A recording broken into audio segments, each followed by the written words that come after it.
So today we're joined by Dan, a supply chain professional who's recently joined our mentoring programme. So if you'd like to introduce yourself.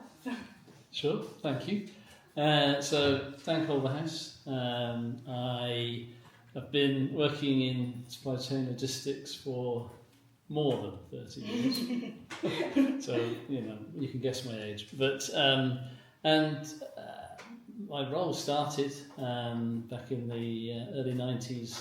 And I've often said it as a warehouse picker, but actually my first job was a VAS operator through a temp agency, and I was literally just sticking Spanish labels on M&S toiletries for about 6 weeks.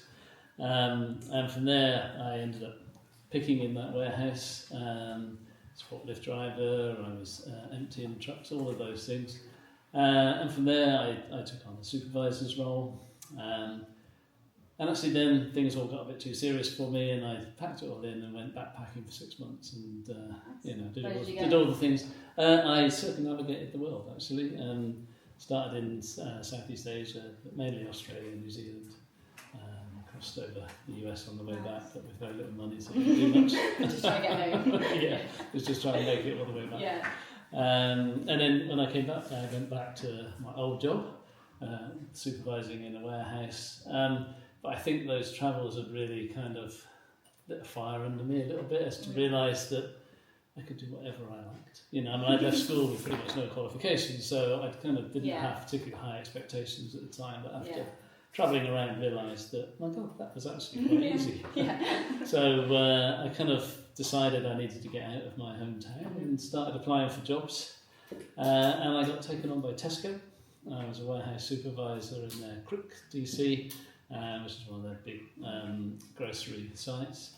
One of the scariest changes in my career ever. I think I've gone from this small warehouse, basically a hand-picked team, and then went into one of these massive grocery operations, and it was frightening, to be honest. I was the first external supervisor they ever recruited in that site.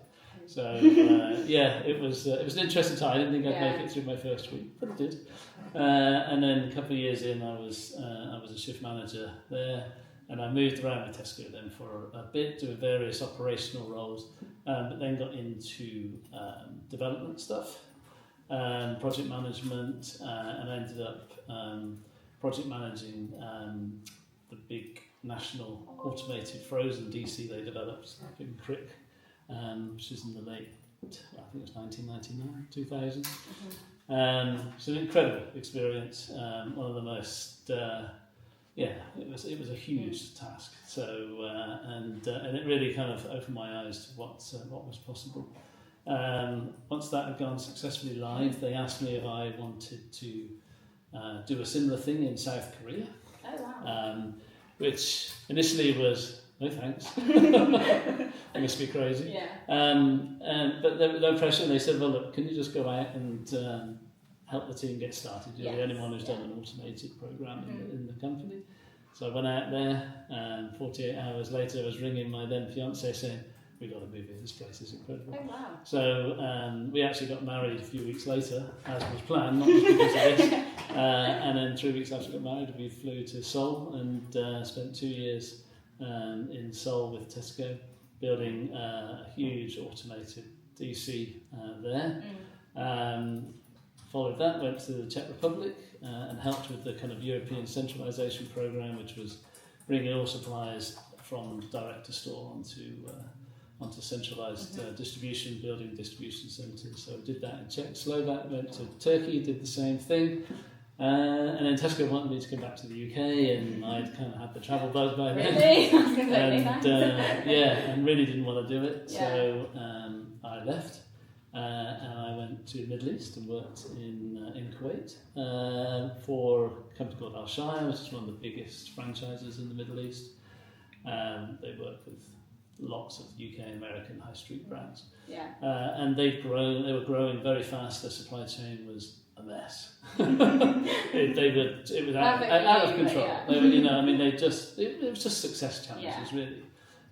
So I came in as part of a team to really try to get them up to speed, and did 3 years there. Great fun. We really got things working well. But I was ambitious. My boss wasn't going anywhere, so I decided I wanted to move on.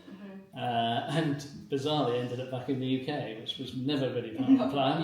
And I worked for a marketing company for about 4 years called TCC Global, and they do a lot of large-scale marketing campaigns with big retailers, and it's product-based, so shop, points, get products. So it was a huge freight and constantly moving freight job, which was a great experience for me. I was not a freight guy, which I told them very clearly in the interview. But my kind of project experience is what they were after, and it was great fun. Did a lot, really kind of got things under control.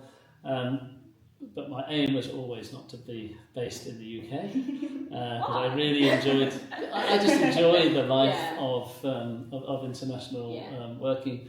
I think so. I actually went back to Al Shire in the Middle East and took over their Middle East operations, but also their Russian and European operations as well, which was good fun. Did that for a couple of years, and I got headhunted to go to Asia. I'm working for a company called DKSH as their VP of Supply Chain Development. So again, big distributor of FMCG pharmaceutical goods.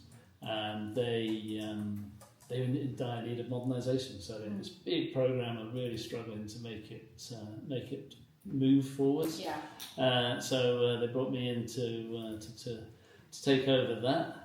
3 months in, and this was based in Thailand, 3 months in, the global head of supply chain left, and they asked me if I would stand in, which I did. And I eventually gave me the role, and I sat on their main board as the global head of supply chain for 5 years. Fantastic experience. Probably one of the toughest jobs I've ever done, but it was an incredible experience.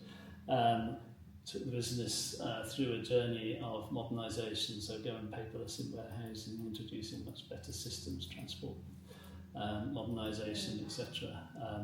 So hugely rewarding experience, and also worked through COVID there which in a big operation of over 100 DC sites across Asia and Australia and New Zealand. It was a really interesting experience to do the entire thing, and we actually developed a new automated DC in Taiwan remotely. We did it pretty much. There was a team obviously there, but all the project management and leadership was remote. Well, of course, we couldn't visit, and we got the site up and running within COVID. So it was an interesting, and it's definitely a great case study to look back on. I decided that I wasn't going to go back into corporate life, and I would start my own business as a freelance consultant, and so did that. Quite successful, but really missed certain aspects of it, particularly around people. And when an opportunity to join a private equity customs business as their MD for the UK and Ireland, I jumped at the chance. It felt like a really interesting role. Customs is not my area of expertise, but it was a really interesting leadership job.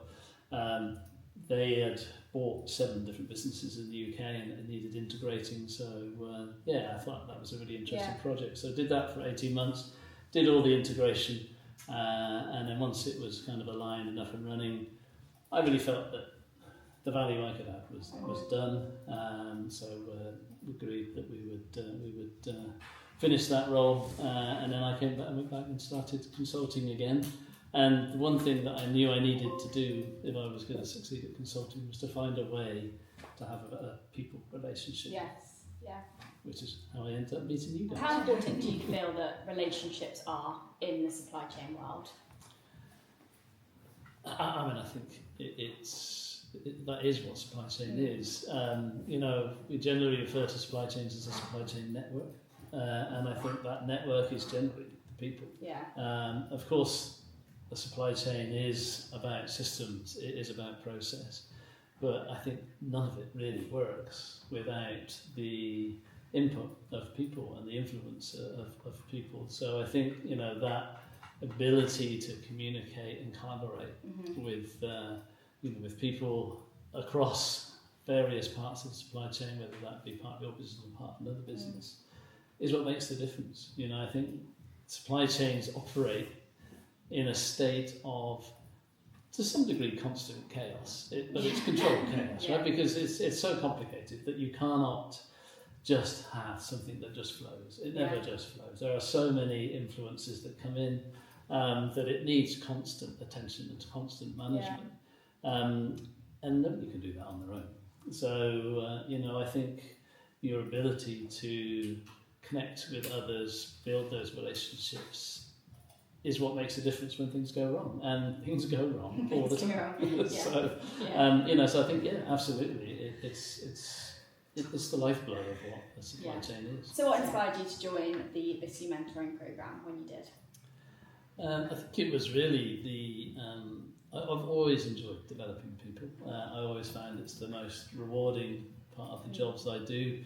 I've done big supply chain operations jobs. We have huge teams. And obviously, as a supply chain leader, your job is to move product around, but that's never really what motivated me to do what I did. It was always working with the team, developing the team, getting people to do more than they thought they could. And there's a great satisfaction in seeing people grow in roles. And so when I moved into consulting and I no longer have a team that regularly works for me, I needed to find something to satisfy that part of my of my kind of makeup, and mentoring felt like a good opportunity. So it's I reached out, and there you were. And so why do you feel it's important to give back to the supply chain industry? I think I've been the beneficiary for many years of the experience of people in the supply chain industry. So it just feels like a natural progression now that I'm at the more experienced senior end of things, that I take the opportunity to give others the opportunity to benefit from the experience that I've had. I think I always had that drive and determination to succeed. I never really knew I was going to be a supply chain leader. I kind of fell into the industry as needed a job, needed money, but it continued to give me opportunity. And as I've gone through that process, I've met incredible people. I've worked for some great leaders who have been able to shape me, give me the focus, give me the guidance, criticise me in a constructive manner that has moulded me into, without wanting to be, arrogant, as a pretty successful, career. So, I think when you feel that you've had that experience and people have done that for you and helped you, it feels only natural to want to give it back and do it. So I think, for me, that was absolutely key. So what do you hope that your mentee gains from this experience? I think there's a few things. I think the first one, and I think most mentees come in with this desire, is to find directional clarity. And I think what I can do, or mentors in general can do, is listen to that, share experiences and thoughts, and give them that kind of directional clarity that, based on the experiences they have, things they're interested in, that yes, I think the direction that you're pushing is the right one, or have you considered something else? I mean, obviously career paths are never straight. I think it's always very important to tell, to share that sometimes moving sideways is the best way to move forwards. I think it gives mentees great confidence. I think their ability to be able to talk with someone, to a large degree, maybe have been there, done it, had that experience before, talking through these things, and it might even just be, some questions they have. I think I'm going to go to an interview, I'm going to have these questions, and we can just mock up that and chat about how, it gives people confidence to go back into their business or to work their next challenge. And believe in what they feel is right. I mean, so often I find that the mentees, they know the answer already. They don't need me to tell them. What talking to someone like me, who's old and grey and knows how has been and got the scars, is it just gives them that confidence that their thought process is right and that they can go ahead and speak up. And I think all of those things, mentoring relationship, if it's the right relationship, and that is such a key thing, is there needs to be a connection between the two. And I think in the early stages of mentoring, you should always be willing to go, you're not the right guy, or I don't think I can help you, because otherwise you're just wasting people's time. Yeah. And what do you want to get from this experience as a mentor? For me, it's fun. It's a really enjoyable way to pass on, some of the experiences. We all love talking about ourselves, really. And to be able to share some of that experience in a manner that is going to, maybe help others to learn and not do some of the things that I've had to do. And I think it really feels like you're passing the baton on a bit, and it's a nice feeling that. Many people gave that baton to me over the years, and I've taken it and done my best with it. And it's really nice to be able to. And it's not like I'm stepping away and giving up or anything, but giving someone else the tools to be able to step forward is brilliant. And being able to see them then take that forward and do things that you never even thought of. Every generation of leader takes it forward a bit further and improves things that you never thought were really possible or just never achieved. There's nothing more satisfying than seeing somebody that you've had an influence on succeed and fly. There's never been a greater time for supply chains to be more effective. I think the disruption that we see around the world means the pressure on. When I started in the supply chain, nobody talked about it. It was a backdoor job that no one really cared about. It's front and centre in business today. And finally, what would you say to someone wanting to join the Biscuit Mentoring Programme? Do it. I think, as I said, it's kind of fun. It's a rewarding experience. It's probably one of the least stressful meetings you'll have in a week. So you're getting to add value. You're getting to help somebody move forwards. And I think anybody that's worked in an industry for a good number of years carries important experience, and and that information is useful to people. Even if maybe you don't think that you're the right person for mentoring, but I think if you've been in a leadership role for a number of years, you have things that you can share. There's a technical side to it, and then there's a leadership behavioural side to it. And I think everybody carries this knowledge and experience, and sometimes it's just making sure people don't do the things that you did. It's a nice thing to do, and it feels good. Yes, that's fun. Thank you. My pleasure.